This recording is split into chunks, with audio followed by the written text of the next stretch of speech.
Hah,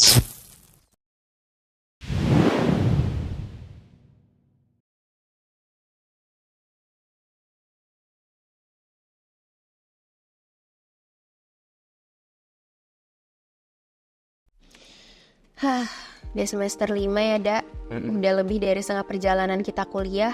Tapi gue masih bingung gitu loh karir kita ke depannya mau gimana. Lu juga ngerasa gak? Sama banget sih. Gua kan belajar ya komunikasi dan pengembangan masyarakat. Sampai sekarang gue masih nggak tahu gue bakal kerja di mana gitu. Apa gue bakal jadi MC 17-an mulu gitu, atau gue bakal nyelesain masalah-masalah desa yang gak pernah selesai itu. Ya sih, gue juga kadang bingung banget gitu ya. Apa yang gue kerjain nanti gitu ya, apakah bakalan nyambung sama yang udah gue pelajarin sekarang gitu. Gimana nanti ya kerjaan kita?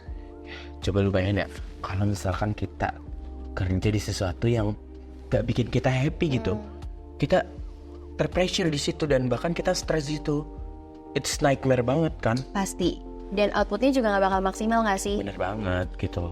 Nah, buat menjawab kebingungan lu itu ataupun menjawab kebingungan karir Pips, di podcast kali ini kita bakal bahas semua itu. Gimana cara hadapi keraguan, gimana cara hadapi kebingungan, dan semua keluh kesah soal karir setelah lulus. Benar banget, karena harusnya ketika kita berkarir nanti tuh bisa enjoy ya, nggak ke pressure. Dan ini saatnya untuk kita semua, termasuk karir Pips di sana, untuk tahu nih apa aja yang harus kita persiapkan mulai dari sekarang. Ini dia Pipcast, podcastnya Pemburu Progres, edisi Kemana setelah lulus? Jadi gimana nih semester 5? Keluh kesah departemennya makin banyak kali. Jangan ditanya, Dak. Kita sekarang kayaknya hampir tiap hari tuh pasti ada praktikum gak sih? Bener. Tugas numpuk, organisasi belum demis juga, jadi kayak makin boom gitu. Lo pasti juga ngalamin kan? Ya, gue ngalamin banget di KPM tuh ya. Kita belajar soal komunikasi juga nih. Terus kita juga belajar soal pengembangan masyarakat. Terus kadang gue mikir gitu, emang gue bakal kerja di sini ya? Atau gue bakal nyasar ke bidang lain gitu? Relate banget, Dak. Gue kan juga belajar terkait keluarga anak konsumen ya. Iya. Ya saat di perkuliahan ini sih gue enjoy aja ya. Tapi kadang gue mikir kayak gue bener-bener passionate gak sih di sini? Atau sebenarnya gue selama ini cuma ngikutin arus air aja gitu loh. Gue kan awalnya gue tertarik ke komunikasinya gitu. Tapi setelah gue belajar di KPM ini dan gue berkesempatan buat ikut PPK Ormawa Himasyara nih. Terus gue jadi malah tertarik ke program-program pemberdayaannya. Terus gue jadi mikir gitu, kan ini gue tadinya pengen belajar komunikasi, terus dia malah jadi belajar pengembangan masyarakat, dan gue malah fokusnya beda gitu sama karir gue. Terus ntar karir gue gimana ya? Gue bingung gitu loh. Sama sih, karena pasti kita juga ikutin kegiatan-kegiatan lain gak sih, Da? Iya, kita betul. explore dan ternyata kok malah nyamannya sama yang lain gitu kan. Iya sih, gue juga ngerasa banget kayak ini beneran jalan karir gue tuh di IKK atau enggak gitu loh. Tapi gini deh, kita kan udah ngobrolin keluh kesah kita di departemen. Terus kita bahas lah semua kebingungan ini tuh, kita soal karir kita itu kita bahas semua di sini. Terus kayaknya ini waktu yang pas kita buat bahas sesuatu tentang yang penting banget buat mahasiswa, yaitu transisi karir atau career transition. Bener banget, jadi transisi karir atau career transitions itu adalah fase dimana emang wajar banget ya, khususnya buat kita sebagai mahasiswa, kalau kita ngerasa bingung, gak yakin atau bahkan cemas gitu ya soal pilihan karir ketika kita lulus nanti. Dan pastinya gak cuma kita berdua gak sih, yang ngerasain, mungkin teman-teman karir Pips di sana juga ngerasain juga. Bener banget. Gue jadi keinget nih sama ada data yang menarik soal career transition. Jadi yang berdasarkan penelitian itu sebanyak 70% mahasiswa di seluruh dunia ya merasa mengalami kebingungan karir di tahun-tahun akhir gitu, apalagi di semester 5 ini ya. Itu mereka mengalami kebingungan karir gitu loh. Terus banyak yang ngerasa antara jurusan mereka dan karir yang mereka pengenkan tuh beda gitu. Jadi kayak itulah data mengatakan seperti itu. I see. Tapi lu pernah dengar gak sih istilah career switch atau career change? Oh, pernah dengar ya. Nah itu ternyata beda deh sama career transition gitu ya. Jadi kalau transition itu lebih ke peralihan fase. Kayak misalnya nih kita dari mahasiswa mau jadi profesional.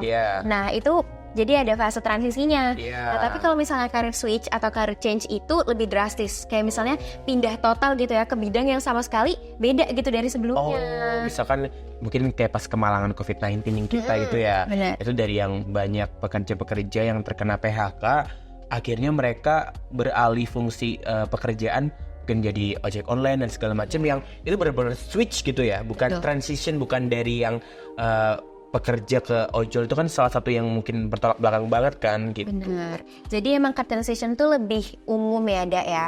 Kalau misalnya career switch itu emang lebih butuh banyak pertimbangan. Kalau emang mau bener-bener wah switch karir. Iya, itu benar-benar butuh pertimbangan dan butuh sebuah langkah besar lah ya untuk switch career tersebut gitu. Bener. Nah, kalau udah ngomongin career transition dan career switch tadi ya, pastinya bakal ada banyak banget persiapan kan yang harus kita lakukan biar kita nggak makin pusing nanti nih. Nah, menurut lu apa sih yang harus kita persiapkan buat career transition ini? Oke, pertama-tama ya, gue rasa yang harus career pip semua, termasuk kita berdua ya, lakuin adalah eksplorasi diri. Betul. Karena kita tuh harus tahu gitu ya minat kita, bakat kita, dan nilai-nilai apa aja nih yang kita bakalan terus pegang ke depannya. Karena itu ngaruh banget ke pemilihan karir yang nanti bakal kita jalanin gitu kan. Terus networking juga penting banget guys. Nah, ngomong-ngomong soal kesempatan kerja, lu udah pernah coba ikut magang atau part time gitu nggak? Kalau gue sendiri buat ikut magang sama part time, mungkin karena anak komunikasi dan pengembangan masyarakat sendiri itu belum terlalu di kita tuh nggak ada kurikulum magangnya soalnya. Jadi kita udah ada EC ataupun enrichment course yang emang sudah ditentukan sama departemen. Jadi kita nggak disarankan magang karena bisa bikin kita telat berapa semester gitu. Nah, kita balik lagi nih ke career transition ya. Ngomong-ngomong soal career transition, lu tahu nggak sih ada CEO Nike yang terbaru itu? Dia itu ya, gue ceritain.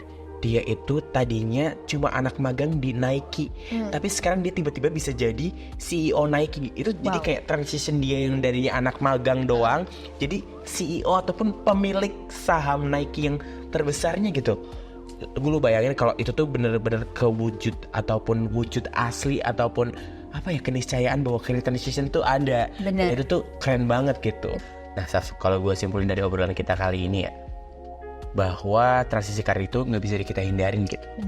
Dan mau dari jurusan apapun, semua pasti ngalamin kebingungan dan bahkan ragu soal pilihan karirnya.